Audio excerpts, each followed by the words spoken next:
Welcome back after the break. Program में join कर रहे हैं अदील वड़ाइच, सीनियर जर्नलिस्ट हैं और बड़े करीब से इस सारे वाक़े को देख रहे हैं, रिपोर्ट कर रहे हैं। Adeel, welcome to the show. ये बताइएगा कि आइन का आर्टिकल 220 के तहत जब ये सारा अमल हो रहा होता है तो जितने भी ये इदारे हैं ये सारे इलेक्शन कमीशन के ताबे होते हैं। ऐसा क्या हुआ कि उस रात जो रिटर्निंग ऑफिसर तक पहुंचने थे प्रिजाइडिंग अफसरान, उन से रब्ता के लिए कोशिश इलेक्शन कमीशन ने भी की, उन तक रसाई नहीं हो पाई, ना सेक्रेटरी साहब ने फ़ोन उठाया, ना बाकी इंतज़ामिया ने फ़ोन में उठाया, कोई हरकत में नहीं आया। क्या हुआ, कुछ तफसील बताएंगे? जी, 4 हलकों में इंतखाब था और कानून में लिखा है जी कि 2 बजे तक नताइज जो हैं वो आ जाने चाहिए। 2 बज गए और बाकी 3 हलकों के नताइज आ गए और उसके बाद जब 3 बजे का वक्त हुआ, 4 बजे का वक्त हुआ तो इलेक्शन कमीशन के अरकान, चीफ इलेक्शन कमिश्नर, सेक्रेटरी सारे इलेक्शन कमीशन में मौजूद थे। उनको तशवीश हुई कि ये मामला क्या है कि 3 बज गए हैं और अभी तक किस हलके के नताइज नहीं आए।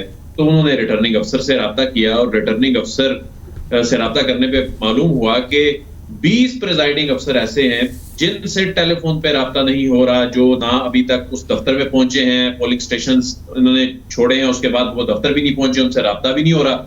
तो इलेक्शन कमीशन को तशवीश हुई इस पे और इलेक्शन कमीशन ने जो आईजी साहब हैं उनको फोन करने की कोशिश की, उनसे रब्ता नहीं हुआ। डिप्टी कमिश्नर जो मुतलका है उनसे रब्ता करने की कोशिश की, उनसे रब्ता नहीं हुआ। फिर चीफ सेक्रेटरी से रब्ता करने की कोशिश की, उनसे एक मरतबा रब्ता हुआ और उसके बाद वो भी अनअवेलेबल हो गए।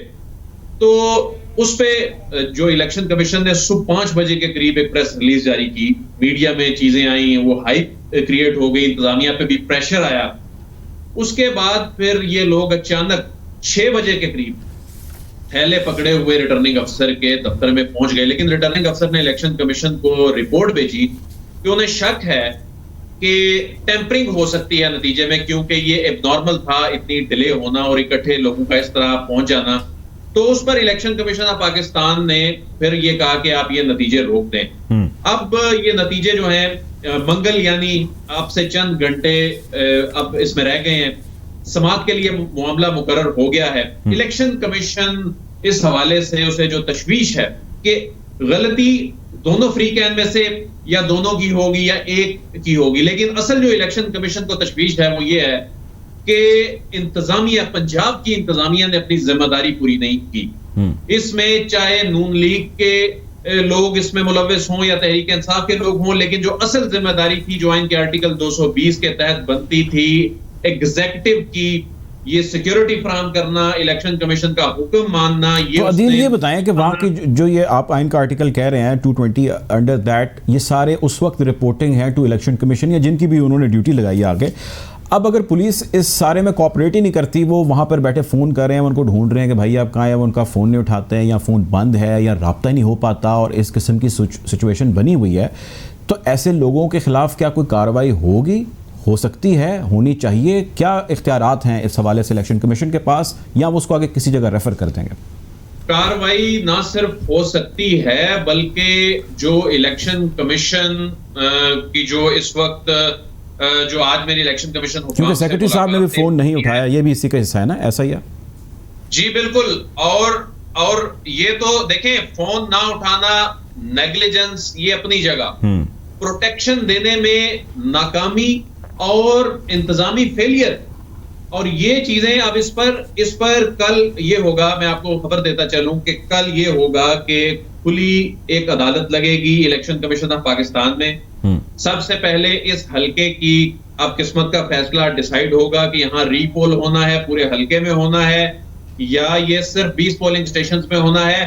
और उसके बाद कमीशन फिर अलग से बैठेगा इन कैमरा और इस मामले पर इन अफसरान के खिलाफ क्या करना है उस पे अरकान के साथ मुशावरत की जाएगी। और बज़ाहिर ऐसा लगता है कि इलेक्शन कमीशन एक्शन लेगा और सख्त एक्शन लेगा। और इसमें जो नून लीग है, नून लीग पूरे हलके में इलेक्शन का मुतालबा कर रही है और वो ये एस्टैब्लिश करेगी कल कि ये मामला सिर्फ 20 पोलिंग स्टेशन का नहीं है बल्कि लेवल प्लेइंग फील्ड नहीं दी गई, और वो जो फुटेजेस है वो पेश करने की कोशिश करेगी कि यहाँ पर लोगों की कतारें लगी थी जो वो दावा करते हैं। तो वो ये अच्छा, कल अदील कमीशन ने तलब किया है नौशीन इफ्तिखार को, जो दूसरे मली साहब हैं उनको क्यों नहीं गिरफ्तार किया, इसमें क्या कानूनी नुक्ता है? नहीं, कमीशन ने फ्रीकैन को नोटिस जारी किए हैं और इसमें जो मेन जो नोटिस जारी हुआ है रिटर्निंग अफसर को जारी हुआ है। रिटर्निंग अफसर कल रिकॉर्ड समेत फॉर्म 45 समेत और उस तमाम जो और नई रिपोर्ट के समेत, अभी तक वो रिपोर्ट इलेक्शन कमीशन में नहीं आई। इलेक्शन कमीशन आज के दिन तक लाइल्म है कि असल में वहां ग्राउंड पे हुआ क्या, ये फेलियर हुआ कैसे, या ये जो साजिश हुई मुबैना तौर पर इसके पीछे कौन है, ये अभी तक रिटर्निंग अफसर की रिपोर्ट कल 10 बजे इलेक्शन कमीशन के सामने आनी है।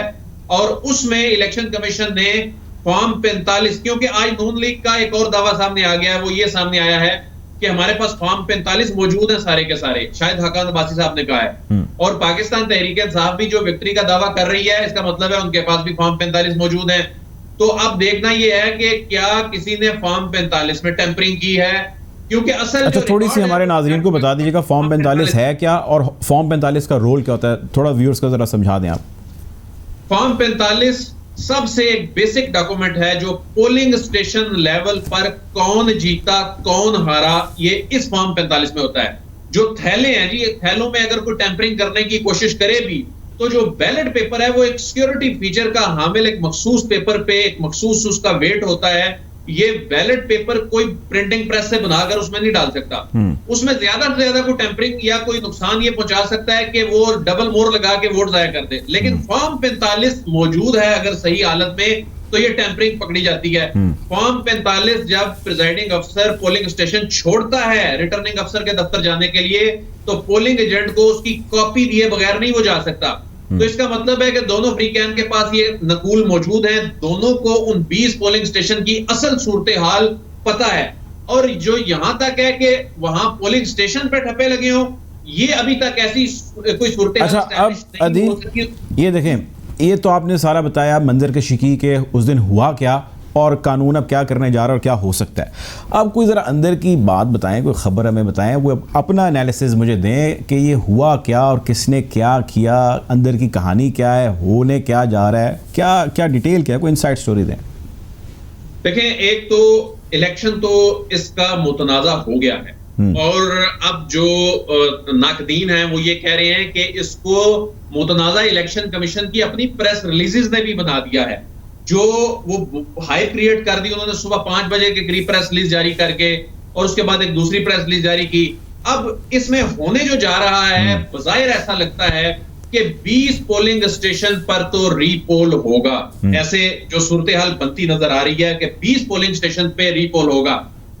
जो नून लीग ये चाहती है कि तमाम हल्के में हो, क्योंकि वहां जो फॉर्म 45 की जो सूरत हाल नजर आ रही है, नून लीग को जो आइडिया हो रहा है कि 20 पोलिंग स्टेशन पर अगर इलेक्शन होता है तो शायद नून लीग को फिर इसका फायदा नहीं होता, और अगर पूरे हल्के में इलेक्शन दोबारा होता है तो नून लीग इसको पॉलिटिकली भी कैश करा के उसको एक मौका और भी मिल जाएगा।